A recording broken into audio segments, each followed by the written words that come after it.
Hello guys, I am Professor Shambli Zalte from KKW Chandori. Today we learn introduction of a web service. Firstly, we will learn what is the web service. Web service is a standardized medium to propagate communication between the client and server application on the World Wide Web.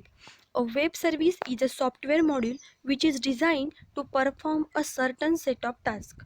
Our task is the web service can be searched for over the network and can also be invoked accordingly. When invoke the web service, will be able to provide functionality to the client which invoke that web service.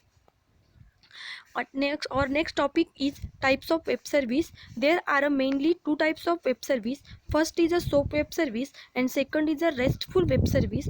In order for a web service to be fully functional, there are a certain components that need to be in a place. These components need to be present irrespective of whatever development language is used for programming the web service. This is the type of web service.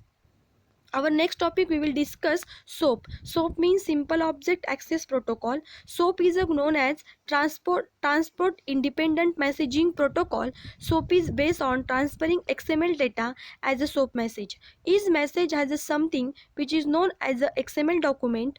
Only the structure of XML document follow the specific pattern, but not the content. The best part of web service and SOAP is that it's all the sent via HTTP, which is the standard web protocol. This is our basic definition or basic information of simple object access protocol. Our next topic is WSDL. WSDL means web service description language. A web service cannot be used if it cannot be found. The client invoking the web service should know where the web service actually resides. Secondly, the client application need to know what the web service actually does so that it can invoke the right web service. This is done with the help of WSDL, known as the web service description language. The WSDL file is again an XML based file which basically tells the client application what the web service does.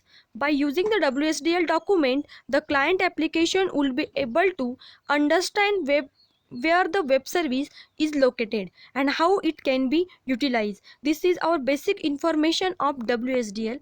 Our next topic is web service advantages. Our first advantage is exposing business functionality on the network. A web service is a unit of managed code that provide some part of functionality to client application or end user. This functionality can be invoked over the HTTP protocol, which means that it can also be invoked over the internet. Nowadays, all applications are on the internet, which makes the purpose of web service more useful. That means the web service can be anywhere on the internet and provide the necessary functionality as required. Our next advantages is interoperability amongst application. Means web service allow various applications to talk to each other and share the data and web service among themselves. All types of application can talk to each other, so instead of writing specific code which can only be understood by a specific application, you can now write a generic code that can be understood by all application. Our third advantages is the standardized protocol which everybody understand.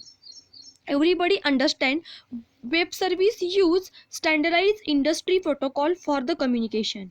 All the four layers: first is service transport, second is XML messaging, third is service description, and last is service discovery layer, uses all defined protocol in the web service protocol stack. Our fourth advantages is the reduction in the cost of communication. Web service use SOAP or over HTTP protocol, so you can use your existing low cost internet for implementing the web service. This is the best advantages of web service. Our next topic is web service architecture. In third, three main base part is in web service architecture. First is service provider, next is service requester, and third is service registry. We will see the in deeply. First is a public. A provider inform the broker service registry about the existing existence of the web service by using the broker's publish interface to make the service accessible to client. Find means the requester consult the broker to locate a published web service. Bind means with the information it gain from the broker means service registry about the web service, the requester is able to bind or invoke the web service.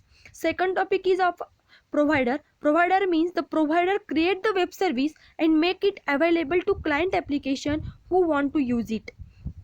Next topic is requester. A requester is nothing but the client application that need to contact a web service. The client application can be net, Java or any other language based application which look for the some part of functionality via web services.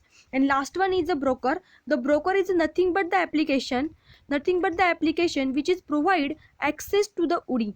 The UDI is as a discuss as the earlier topic enable the client application to locate the web service. This is our part of this is web service architecture part. Thank you for watching my video.